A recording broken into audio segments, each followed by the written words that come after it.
അസ്സലാമു അലൈക്കും വറഹ്മത്തുള്ളാഹി വബറകാതുഹു.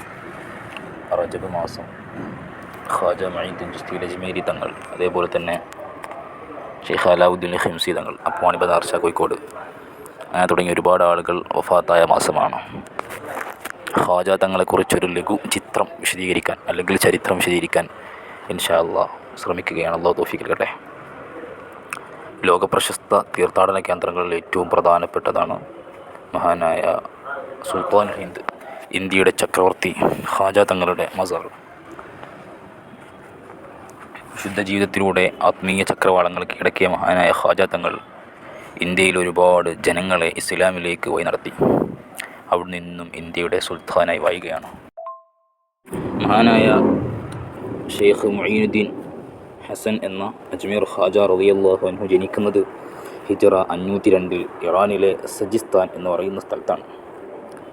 മഹാനായ വലിയ പണ്ഡിതൻ, ധർമ്മിഷ്ഠനുക്കായിരുന്ന പിതാവായ സയ്യിദ് റിയാസുദ്ദീൻ സഞ്ചരി റളിയല്ലാഹു അൻഹുവിൻ്റെ ശിക്ഷണത്തിലായിരുന്നു പ്രാഥമികമായിട്ടുള്ള പഠനങ്ങളെല്ലാം. 11ാമത്തെ വയസ്സിൽ പിതാവ് വഫാത്താവുകയാണ്. അങ്ങനെ ഇരിക്കെ ഒരിക്കൽ ഖാജ റളിയല്ലാഹു അൻഹു തോട്ടം നനച്ചുകൊണ്ടിരിക്കുമ്പോൾ അന്നത്തെ കാലത്ത് വലിയ ഷെയ്ഖായിരുന്ന ഇബ്രാഹിം റളിയല്ലാഹു അൻഹു കടന്നു വരികയാണ്. അദ്ദേഹത്തെ സ്വീകരിച്ച ഖാജ റളിയല്ലാഹു അൻഹു പഴങ്ങളും മറ്റും നൽകി ആദരിച്ചു. ഈ സംഭവം ഖാജ റളിയല്ലാഹു അൻഹുവിൻ്റെ ഉയർച്ചയുടെ നിമിത്തമായതായിട്ട് ചരിത്രങ്ങൾ രേഖപ്പെടുത്തുന്നുണ്ട്. ഖാജ റളിയല്ലാഹുവിൻ്റെ സ്വഭാവത്തിൽ വളരെയേറെ സന്തോഷിച്ച മഹാനായ ഇബ്രാഹിം റളിയല്ലാഹു അൻഹു തൻ്റെ ഭാണ്ഡത്തിൽ നിന്നും ഒരു പഴം നൽകി. അത് ഭക്ഷിച്ച ശേഷം ഈ ബാലനിൽ വലിയ മാറ്റങ്ങൾ കണ്ടു തുടങ്ങുകയാണ്. ആത്മീയത മാരിഫത്തിൻ്റെ ലോകത്തേക്ക് ഉയർന്നുകൊണ്ടേയിരിക്കുകയാണ്. മഹാനവറുകൾ ചൂടുവെക്കുകയാണ്. ഈ സംഭവം ഒരു നിയോഗവും നിമിത്തവുമായി തീർന്നു എന്ന് ചരിത്രങ്ങൾ നമുക്ക് കാണാൻ കഴിയും. അങ്ങനെ ഭൗതിക ആഡംബരങ്ങളോട് വിരക്തി തോന്നിയ മഹാനായ ഖാജ റളിയല്ലാഹു അൻഹു തൻ്റെ മുഴുവൻ സമ്പത്തുകളും ദാനം ചെയ്യുക, തോട്ടടക്കം ഉപ്പാൻ്റെ അടുത്ത് അനന്തരമായി കിട്ടിയ തോട്ടമാണ്. തോട്ടം വരെ അവിടുന്ന് ദാനം ചെയ്തുകൊണ്ട് നടന്നു. ഇവിടേക്ക് ഷെയ്ഖ് നിസാമുദ്ദീൻ റളിയല്ലാഹുവിൽ നിന്നും വിശുദ്ധ ഖുർആൻ മനഃപ്പാഠമാക്കി മതവിജ്ഞാനങ്ങളെ വലിയ അവഗാഹം നേടുകയാണ് മഹാനവറുകൾ. അവിടുന്ന് ശേഷം മഹാനായ ഉസ്മാൻ അൽ ഹാറൂനി റളിയല്ലാഹു അൻഹുവിൻ്റെ അടുക്കലേക്കാണ് പോയിട്ടുള്ളത്. അവരുടെ ശിഷ്യത്വം സ്വീകരിച്ചുകൊണ്ട് 20 വർഷക്കാലമാണ് അവിടെ കഴിച്ചുകൂട്ടിയത് മഹാനവറുകൾ. ഇപ്പോൾ ഉസ്മാൻ റളിയല്ലാഹു അൻഹുവിനെ ബൈഅത്ത് ചെയ്തു. സ്ഥാനവസ്ത്രം അഥവാ ഖിർഖ എന്ന് പറയുന്നൊരു വസ്ത്രമുണ്ട്. ആ വസ്ത്രം സ്വീകരിച്ച് ചിസ്തി ത്വരീഖത്തിലേക്ക് പ്രവേശിക്കുകയാണ്. ശേഷം പിന്നീട് മഹാനായ ഖാജ തങ്ങൾ നൂഹ് നബി അലൈഹി സ്വലാമിൻ്റെ കപ്പൽ കരക്കടിഞ്ഞ ജൂദി പർവ്വതം അവിടേക്ക് നീങ്ങുന്നു. അവിടുന്ന് മഹാനായ മുഹ്യിദ്ദീൻ ഷെയ്ഖ് അബ്ദുൽ ഖാദിർ ജീലാനി തങ്ങളെ കണ്ടുമുട്ടി. അവിടുന്ന് 7 മാസത്തോളം ജീലാനി ഷെയ്ഖിൻ്റെ അടുക്കൽ നിന്നും ശിഷ്യത്വം സ്വീകരിക്കുന്നു. പിന്നീട് മഹാനായ ഷെയ്ഖ് ശിഹാബുദ്ദീൻ സുഹ്റവർദി, ഷെയ്ഖ് ലിയാഉദ്ദീൻ, ഷെയ്ഖ് യൂസുഫ് അൽ ഹമദാനി തുടങ്ങിയ ഒരുപാട് ആത്മീയ വിഹായസിലെ പ്രോജ്വല താരങ്ങളായ ഒരുപാട് പണ്ഡിതന്മാരിൽ നിന്നും ആത്മജ്ഞാനികളുമായി ബന്ധപ്പെടുകയും അവരിൽ നിന്നെല്ലാം ഇൽമ വിജ്ഞാനങ്ങൾ ആർജിച്ചെടുക്കുകയും ജീവിതത്തിൽ തിളക്കമാർന്ന സേവന പ്രവർത്തനങ്ങൾ കാഴ്ചവെക്കാനും ഒക്കെ ഖാജ റളിയല്ലാഹു അൻഹു സാധിച്ചു. ഒരുപാട് കറാമത്തുകൾ മഹാനായ ഖാജ റളിയല്ലാഹുവിൻ്റെ ജീവിതത്തിൽ ഉണ്ടായിട്ടുണ്ട്. മരിച്ച മകനെ അള്ളാഹുവിൻ്റെ അനുമതിയിൽ തിരിച്ചു വിളിച്ചതും, അഗ്നി ആരാധകരെ വെല്ലുവിളിച്ചുകൊണ്ട് ഒരു ചെറുപ്പക്കാരനെ തീയിൽ കടത്തി ഒരു പോറലും ഏൽപ്പിക്കാതെ തിരിച്ചു വിളിച്ചതും, അക്രമിയായ രാജാവ് നിഷ്കരണം വധിച്ച ചെറുപ്പക്കാരനെ എഴുന്നേൽപ്പിച്ചതുമെല്ലാം മഹാനായ ഖാജ റളിയല്ലാഹുവിൻ്റെ കറാമത്തുകൾ ചിലതാണ്. ഇത്തരം ഒരുപാട് കറാമത്തുകളുള്ള ലക്ഷക്കണക്കിന് ആളുകൾ ഇസ്ലാമിലേക്ക് കടന്നു വന്നത് നമുക്കറിയാം. ഒരിക്കൽ വിശുദ്ധ ഹുജ്റ ഷരീഫിൽ നബി സല്ലല്ലാഹു അലൈഹി വസല്ലമയെ സിയാറത്ത് ചെയ്ത് വിശ്രമത്തിനിടെ മഹാനായ ഖാജ തങ്ങൾ ഉറങ്ങിപ്പോയി. അപ്പോൾ ഒരു സ്വപ്ന ദർശനം ഉണ്ടാവുകയാണ്.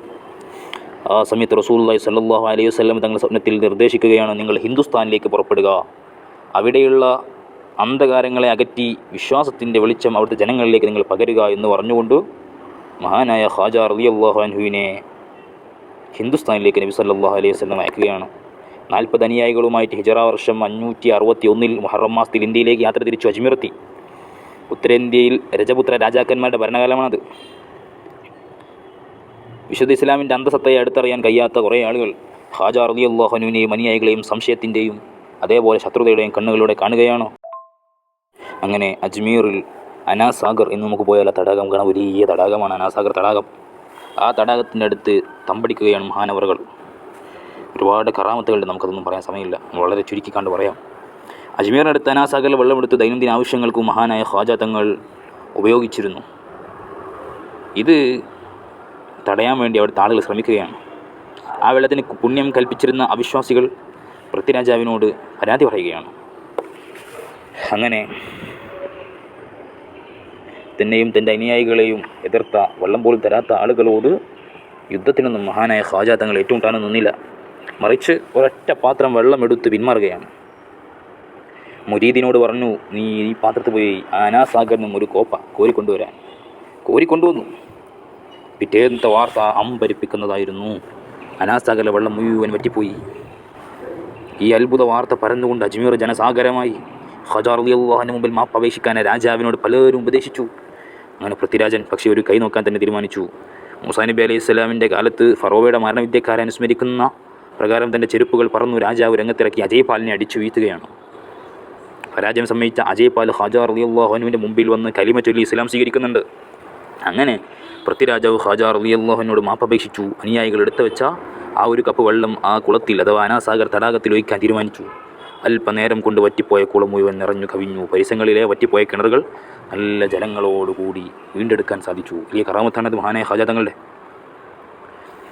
ഇത്തരം ഒരുപാട് അത്ഭുത സംഭവങ്ങൾ നടന്നിട്ടുള്ള വ്യക്തിത്വമാണ് മഹാനായ ഖ്വാജ തങ്ങൾ. നടത്തിയിട്ടുള്ള വ്യക്തിത്വമാണ് അദ്ദേഹം. ഇസ്ലാം ഇന്ത്യയിൽ ഇത്രമേൽ വ്യാപിക്കാനുള്ള ഏറ്റവും വലിയ കാരണവും മാത്രമല്ല, ഉത്തരേന്ത്യൻ പ്രദേശങ്ങളിൽ ഏറ്റവും കൂടുതൽ മസാറുകൾ സ്ഥിതി ചെയ്യുന്നതൊക്കെ അതൊക്കെ ഖ്വാജ തങ്ങളുടെ അനുയായികളായിട്ടുള്ള ആളുകളുടേതാണ്. അങ്ങനെ മഹാനായ ഖ്വാജ അങ്ങനെ ഹിജറ 633 റജബ് 6 തിങ്കളാഴ്ചയാണ് മഹാനവറുകൾ ഈ ലോകത്തോട് വിട പറയുന്നത്. ആ ദിവസം പൂർണ്ണമായും വാതിലടിച്ച് കഴിഞ്ഞു. വാതിൽ തുറന്നു നോക്കിയപ്പോൾ പുറത്ത് കാത്തിരിക്കുന്ന സ്നേഹജനങ്ങൾ കാണാൻ കഴിഞ്ഞത് നെറ്റിത്തടത്തിൽ പ്രകാശത്തിൽ എഴുതപ്പെട്ടൊരു ലിഖിതം.